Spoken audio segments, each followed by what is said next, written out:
কথাটো এনেকুৱা তেখেতৰ বিৰুদ্ধে 307 ধৰা যেটো পুৰণা আইপিসি এটো এটা attempt to murder case register হৈছিল attempt to murder case register হলে তেওঁলোকৰ তেনেকুৱা আসামিক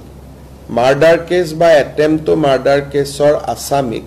হ্যান্ডকাফ লগোৱাটো পুলিচৰ দায়িত্ব পুলিচে লগাব লাগে কিন্তু শংকৰজ্যোতি বৰুৱাৰ যেটো প্ৰতিষ্ঠা বা তেখেত এগৰাকী ছাত্ৰ নেতা আছিল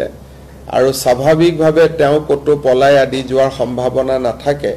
সেইকাৰণে মই নিজে এসপি ডিব্ৰুগড়ক ফোন কৰি কৈছো যে তেখেতক আপোনালোকে যাতে হ্যান্ডকাফ নলগায় কিন্তু অ্যাটেম্প টু মাৰ্ডাৰ কেছৰ আসামি হলে হ্যান্ডকাফ লগালে আইনমতে কোনো তাত ভুল নহয় কিন্তু তেখেতৰ প্ৰতিষ্ঠাৰ প্ৰতি লক্ষ্য ৰাখি মই নিজে ইন্টাৰফেয়াৰ কৰিছো আৰু মই নিজে কৈছো যে এইবিলাক নকৰিব আৰু কোৰ্টৰ পৰা যোৱাৰ সময়ত তেওঁ হ্যান্ডকাফ লগোৱা নাই